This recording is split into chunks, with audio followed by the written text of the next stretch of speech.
sorry for the lighting. It's like today the weather's kind of gloomy and I don't have a ring light. I honestly need one. So it's like the lighting kind of went But without further ado, guys, hey guys, welcome back to another lit video. It's your girl littt period. Oh, make sure you give this video. Why do I always do that? Make sure you guys give this video a big thumbs up, comment in the comment section, don't forget your post notifications, and hit that subscribe button. And I'm on the road to 200 subscribers. Let's go, guys. Let's go. Let's hit 200 subscribers. And for today's video, we're going to be reacting to a mother and father struggle to forgive their oldest son who killed their two youngest. Wow. So he killed his siblings, basically. Wow. Wow. But, I mean, damn it, this fly. Wow. Yeah. Let's just get into it. Wow.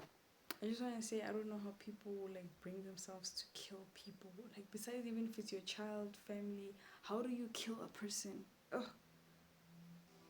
With daily visits to the cemetery. Even at 254, day 254. Melissa and Vincent Murphy count the days since their children were murdered. 5-year-old Sophia Grace and 7-year-old Noah Kent, the youngest of their 5. It was just like, this is my first day without my Noah and my Sophia. And at 19, their oldest son Malik is charged with stabbing his brother and sister to death and stabbing his father. Oh, really? This one, well, it has the whole community upset. The crime stunned the Colorado Springs community. That deadly attack happened at about 1 o'clock this morning. Take me back to October 17th. What's the day like? That is Wow.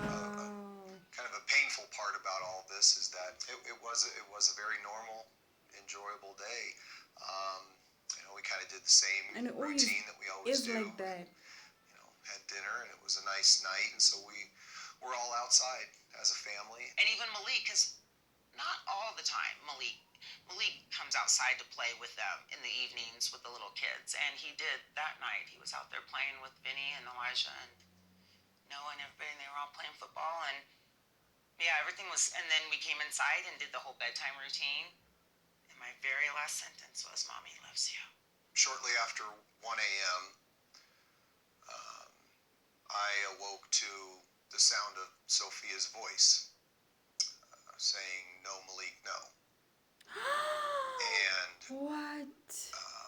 got up. As soon as I reached the threshold of the doorway, Malik turned, met me face to face, and then his hand went up. We had a knife and down in my neck. I instantly reacted and just pushed him through the garage door there, and into the garage, and yelled for help. I mean, some of the yells were for help, and some of it was the realization that he had done what we feared he would do. For years, Vincent and Melissa stood by their son in his battles with mental illness. He'd been in and out of treatment centers for thoughts of violence, but he never acted on them, and therapists cleared him to be back at home. At what point do you Acts of violence. realize that your two youngest children are dead? I remember hearing my mom when I was in that garage, and between these guys, I heard my mom yell, "Sophia's been stabbed." I ran inside. I left. And I didn't know they were upstairs, so I ran down to them to find her. And I found Noah first. I knew he was gone. Home for Malik right now is here at the El Paso County Correctional Center. Mom has been here to see him at least a half dozen times. Dad has been here as well, but both will never forget that very first time following the stabbing deaths of Noah and Sophia. Why? It was hard for me. Definitely hard for me. By this time, there's a lot pent up and built up. Malik told me that he has things he wants to say to me and his dad. He has a lot he wants to say. He said he actually sat down with his attorney and told his attorney everything that he wanted to say to us, and they told him not to say those things. So I remember my advice back to Malik was, well, Malik, your attorneys are going to give you good courtroom advice, and then there's also your moral advice, and that's going to be different than from what they give you. I said, because you do owe your dad and I an apology and an explanation.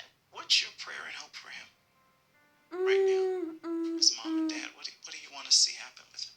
Well, my hope and prayer, honestly, for him is salvation. It's for salvation. I believe in eternity. Heaven is real. God is real. And so that's what I pray for now is for his salvation. There are a lot of things that we want in the flesh. We want answers, and we want to feel. We want closure, and we want. You may not get those. But we may not get those. As his parents, have you reached a point of saying, I forgive you, son? Well, that is How? definitely the battle. And that's a long-term battle. That's something we're working through. I think it kind of reflects our personal relationship with God, where we are individually with our personal relationship with Christ, is how we're walking out the road of forgiveness. Melissa and Vincent walk the forgiveness road together with every trip to the cemetery and every prayer she records in her journal. We don't have to spend our time hating Malik, because God is going to vindicate us, and his love will endure forever. I've allowed the truth to comfort me and give me hope. In writing, Melissa knows Malik's battle and their family's fight is a spiritual one. And there has been days when I walk away from here, though, with just a little bit better hope. My hope has more confidence, a little bit more hope in the reality of where Noah and Sophia are and how real heaven really is. Ephraim Graham, CBN News, Colorado Springs, Colorado.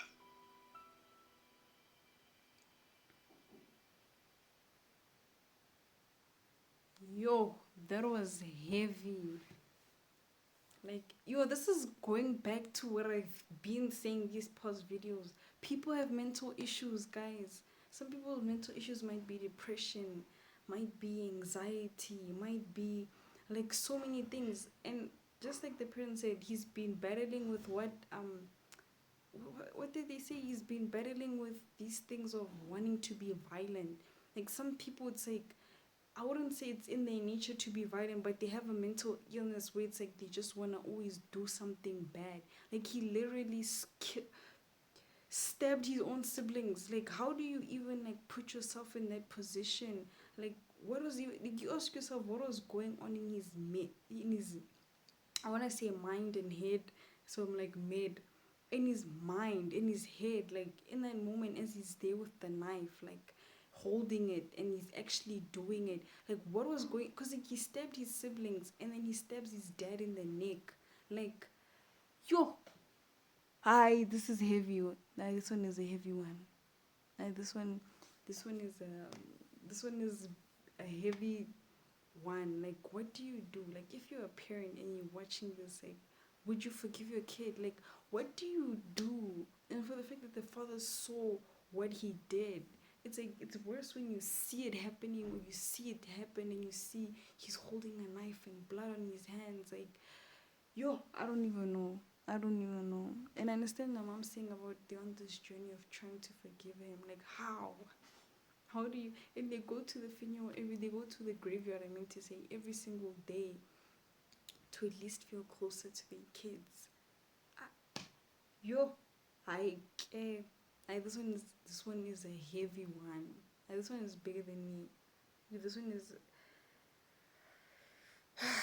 and it's crazy because it's like you sit and you're like, the day went perfect. Even with Rick's passing, like, you find that his wife can even tell you, like, we had a normal day. That before that morning he killed himself. Like, everything was fine. We woke up, we saw the kids, we ate breakfast, enjoyed our time, and then he killed himself. And it's always stories like that. The day was fine, everything started off perfectly, and then out of nowhere something tragic happens, and you ask yourself why, how, when, what, the influence, what.